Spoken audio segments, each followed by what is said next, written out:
Nabulabog ng putukan ang isang residential area sa Lapu-Lapu City, Cebu.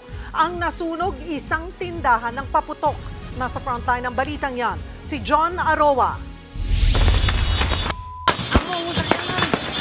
Wala pang New Year, pero aakalain mong may pa-fireworks display na sa Lapu-Lapu, Cebu kagabi. Tuloy-tuloy kasi ang putukan. Yun pala, may nasusunog ng tindahan paputok. Kaya ang mga tao, imbis na matuwa, kakaba-kaba, makapal at maitim na usok kasi ang bumalot sa lugar dahil sa dami ng nasunog na paputok. Ang residenteng si Justine, muntika ng masuffocate dahil nasa likod lang ng bahay nila ang tindahan. Naglagay sila ng basang-basahan sa ilong para lang makahinga. Hindi po talaga sir, magsakit sa ilong, sakit sa lalamunan. Halos 15 minuto ang lumipas bago naapula ang apoy. Wala namang nadisgrasya.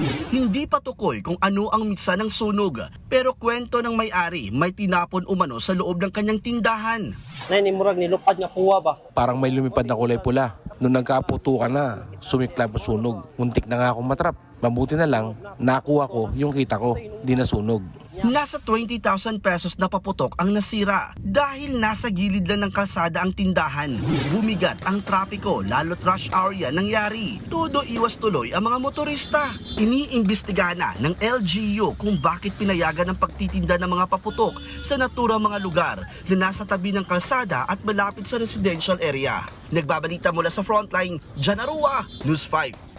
Mga kapatid, Cheryl Cosim po, huwag maging huli at maging una sa lahat sa balitaan. Para sa tuloy-tuloy na talakayan sa Frontline, mag-follow at mag-subscribe sa social media pages ng News 5.